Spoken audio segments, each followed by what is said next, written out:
वज़ीर आज़म office ISI, IB और सारी सिविल और मिलिट्री एजेंसियों से कहे कि आइंदा किसी जज या अदालती अमले से कोई राबिता न करें। लाहौर हाई कोर्ट का हुक्म। जजों को हिदायत की कि ऐसी हर कॉल रिकॉर्ड कर लें जो उनके ख्याल में ज़ेर समाअत केस पर असरअंदाज होने के लिए की गई हो। अदालत का इंसदाद दहशतगर्दी अदालतों के जजों को 9 मई के केसेस के फैसले तरजीही बुनियादों पर करने की भी हिदायत। IG पंजाब से कहा कि मातहत अफसरों को अदलिया में मुदाखलत से रोकें।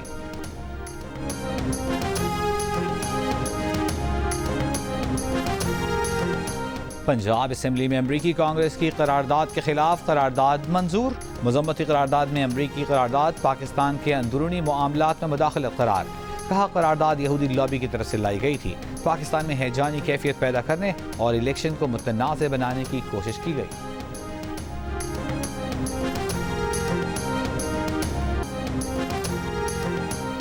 रावलपिंडी से मरी तक टूरिस्ट ग्लास ट्रेन चलेगी। माल रोड पर कुदरती मनाजिर में हायल बुलंद इमारतें ख़त्म की जाएंगी। मरी के मशहूर GPO चौक से होटल मुतबादिल मकाम पर मुंतकिल होंगे। कदीमी इमारतों पर यकसां सूरत और कलर स्कीम नाफिज की जाएगी। वज़ीर आला पंजाब मरीम नवाज और मुस्लिम लीग नून के सदर नवाज शरीफ की ज़ेर सदारत 5 घंटे तवील इजलास में मरी डेवलपमेंट प्लान की मंजूरी दे दी गई। इजलास को बताया गया कि तामीर व बहाली के मनसूबों से मरी में रोज़ाना 6 लाख गैलन से ज़ायद साफ़ पानी की फराहमी मुमकिन होगी। हुकूमत 1100 से ज़ायद घरों में बारिश के पानी को महफूज बनाने के प्रोजेक्ट में भी ताउन करेगी। ब्रीफिंग के दौरान सदर मुस्लिम लीग नवाज शरीफ ने हिदायत दी कि तरक्याती मनसूबों की तकमील के दौरान गरीब आदमी को तंग न किया जाए। हुकूमत मुतासरीन को खुद स्टॉल्स लगा कर दे।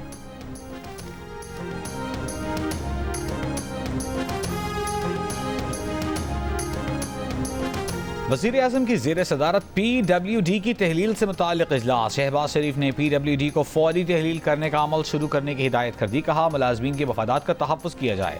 PWD के तहत जारी मनसूबों को मुताल्लिक़ा वफ़ाक़ी और सूबाई इदारों से मुकम्मल करवाया जाएगा। सरकारी तामीर और मरम्मत के लिए बैनुल अक़वामी मायार की निजी कंपनियों की खिदमात ली जाएंगी।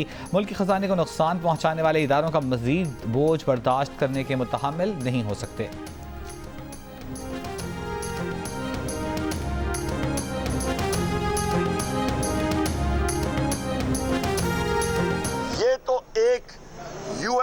US हाउस ऑफ रिप्रेजेंटेटिव्स ने इलेक्शन की रिपोर्ट के मबनी अपनी वहां पे करारदाद की और उसमें लिखा क्या है कि पाकिस्तान में इलेक्शन प्रोसेस साफ शफाफ नहीं था।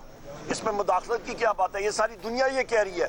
US गवर्नमेंट ने जिस वक्त डोनाल्ड लू के जरिए साइफर के जरिए पाकिस्तान के अंदरूनी मामलात में मुदाखलत की थी, उस वक्त का वाकया इनको क्यों नहीं याद आता? अमरीकी करारदाद से मुदाखलत कैसे हो गई? पूरी दुनिया कह रही है इलेक्शन में धांधली हुई है। PTI रहनुमा उमर अयूब की गुफ्तगू। कहा हुकूमत ने अपोजिशन से करारदाद इसलिए शेयर नहीं की कि इनका झूठ पकड़ा जाता। हुकूमती जमातें उस वक्त खामोश थी जब अमरीका ने डोनाल्ड लू के जरिए मुदाखलत की थी। एक सवाल के जवाब में कहा मसरूफियात के बायस पार्टी जनरल सेक्रेटरी के ओहदे से इस्तीफा दिया।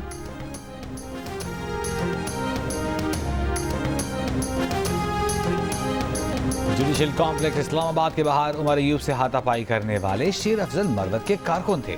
पार्टी रहनुमाओं ने रिपोर्ट तैयार कर ली। 2 जुलाई को अलियाला जेल में बानी PTI को पेश की जाएगी। ज़राए के मुताबिक रिपोर्ट में कहा गया है कि शेर अफजल मरवत PTI के एहतजाज की क़यादत करना चाहते हैं। रिपोर्ट में शेर अफजल मरवत के पार्टी रहनुमाओं के खिलाफ बयानात का भी हवाला दिया गया है।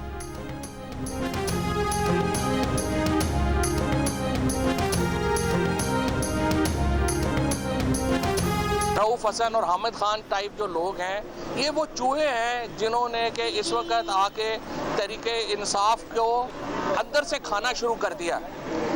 और हामिद खान ने 2011 में इफ्तिखार चौधरी के साथ मिलके तरीके इंसाफ को 2013 का इलेक्शन हरवाया। ये जो पेड स्पोक्स पर्सन हैं और ये जिस तरह से हामिद खान टाइप लोग हैं, जब तक तरीके इंसाफ इनसे जान नहीं छुड़ाती एक मजबूत अपोजिशन का किरदार अदा नहीं कर सकती। ये सारे चूहे इस पे लगे हुए हैं कि उनसे कद के बड़े लोग PTI में ना आए।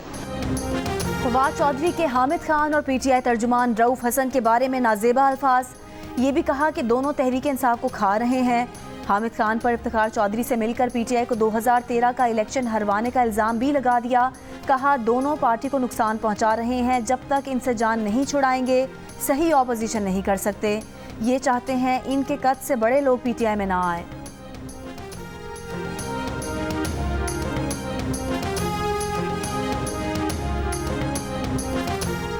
सिंध हाई कोर्ट ने सिंध में ग्रेड 1 से 15 पर की गई 54,000 से ज्यादा भर्तियां कल आदम करार दे दी। वॉक इन इंटरव्यूज की बुनियाद पर भर्तियों को MQM ने चैलेंज किया था। अदालत ने सिंध हुकूमत को आइंदा वॉक इन इंटरव्यूज न करने और भर्तियों के नए कवानीन के मुताबिक भर्तियां करने का हुक्म दिया। इससे काबिल एडवोकेट जनरल सिंध ने अदालत को बताया कि सूबाई हुकूमत ने कहा है कि वो भर्तियों के लिए नया इश्तिहार जारी करने और दोबारा टेस्ट और इंटरव्यू करने को तैयार है। MQM की तरफ से फरूग नसीम ने दलाइल दिए।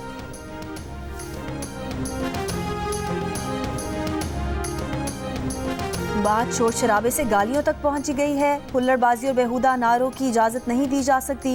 पंजाब असम्बली के स्पीकर मलिक अहमद खान ऑपोजिशन के रवैये पर फट पड़े। गालियां देने वाले 20 अरकान को ऐवान से बाहर करने के बाद एथिक्स कमेटी बनाने का ऐलान। कहा, ऐवान कोई जलसागाह या कंटेनर नहीं, माहौल किसी सूरत ख़राब नहीं होने देंगे। उनकी मौजूदगी में ऐवान के अंदर गालियाँ दी गईं। अरकान इखलाकी सतह से गिर जाएंगे तो उन्हें अपना इख्तियार इस्तेमाल करना पड़ेगा। आपने जो स्पीकर के पास जाके उनके पे हमले किए थे, देखिए इस तरह नहीं चलेगा। हम नहीं झुकेंगे, हम इस पंजाब हुकूमत के आगे बिल्कुल नहीं झुकेंगे।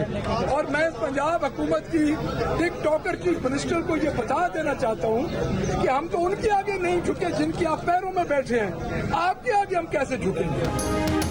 पंजाब में ऑपोजिशन ने अपने 11 अरकान की मअतली के खिलाफ असेंबली के बाहर अपनी असेंबली लगा ली। ऑपोजिशन लीडर मलिक अहमद भच्चर ने कहा कि जब तक 11 अरकान को असेंबली जाने नहीं देते एहतजाज जारी रहेगा।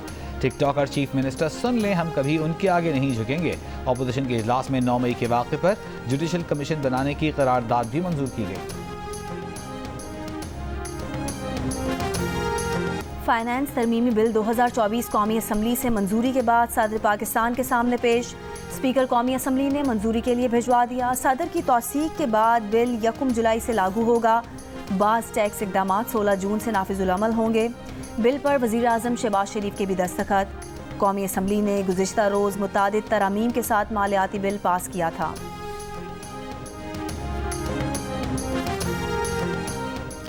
इस्लामाबाद में MQM के वफ्द की बिलावल भुट्टो सरदारी से मुलाकात। ज़राए के मुताबिक गुज़िश्ता रोज़ होने वाली मुलाकात में खालिद मकबूल सिद्दीकी, मुस्तफ़ा कमाल और फारूक सत्तार शरीक हुए।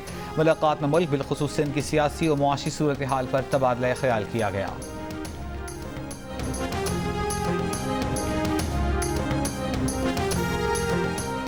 फाइनेंस बिल में तरमीम के बाद प्रॉपर्टी की अलॉटमेंट और ट्रांसफ़र पर फाइलर्स पर 3% और नॉन फाइलर्स पर 5% फेडरल एक्साइज ड्यूटी आयद। हाजिर सर्विस और रिटायर्ड वफाकियों, सूबाई मुलाजमीन, मुसल्लह अफवाज और जंग में ज़ख्मी होने वाले फ़ौजियों के लिए जायदाद की फ़रोख्त और इंतकाल पर एडवांस टैक्स की शर्त ख़त्म कर दी गई। एसोसिएशन ऑफ पर्सनस की 56 लाख से ज़ायद आमदन पर इनकम टैक्स में 5% कमी 40% कर दी गई, लेकिन 1 करोड़ सालाना आमदन पर 10% सरचार्ज आयद। तनख्वाहदार और एसोसिएशन ऑफ पर्सनस मुतासर इस्लामाबाद में फार्म हाउसेज और रिहायशी घरों पर कैपिटल वैल्यू टैक्स आयद। 1 से 2000 गज के रिहायशी घरों पर 10 लाख, 2000 गज से बड़े घरों पर 15 लाख रुपए टैक्स होगा। बिल्डर्स और डेवलपर्स पर भी टैक्स आयद। रिहायशी, कमर्शल और दीगर इमारतों की तामीर पर 10%, जबकि इमारतों की फ़रोख्त से हासिल आमदन पर 15% टैक्स लगाया गया है।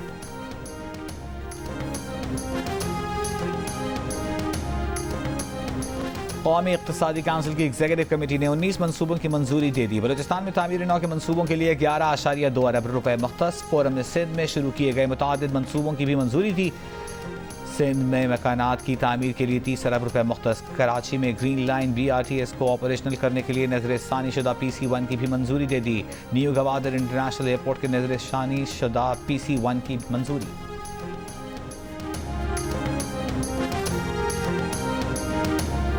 मुल्क के बेशतर शहरों में शदीद गर्मी। सरगोदा और जैकबाबाद 49 डिग्री के साथ मुल्क के गर्म तरीन शहर। फैसलाबाद, डेरा गाजी खान, लाड़काना, डेरा इस्माइल खान में दर्जा हरारत 48। मुल्तान, सखर 47, अटक, जहलम, नौकुंडी 46, तुर्बत 45, दादू नवाबशाह 44, ठट्ठा हैदराबाद 43 और सिब्बी गवादर में 42 डिग्री रिकॉर्ड किया गया। इस्लामाबाद और लाहौर में 37 डिग्री की गर्मी 42, कराची में 36 डिग्री की गर्मी को 41 डिग्री महसूस किया गया। महकमा मौसमियात की कराची में शाम से समंदरी हवाएं बहाल होने की पेशगोई। मौसम अगले 3 रोज़ भी गर्म और मरतूब रहेगा। मुजफ्फराबाद, कोटली और समाहनी समेत आज़ाद कश्मीर के मुख्तलिफ इलाकों में बारिश।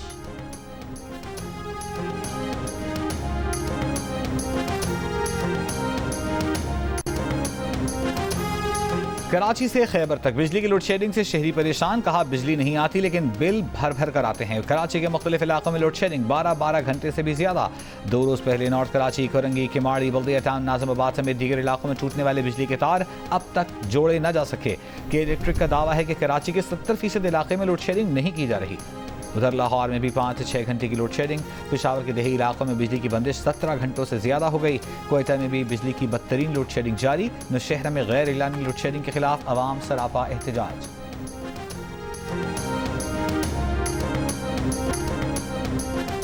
और T20 वर्ल्ड कप के फाइनल में भारत के 177 रन के हदफ के ताक़ुब में जनूबी अफ्रीका की बैटिंग जारी।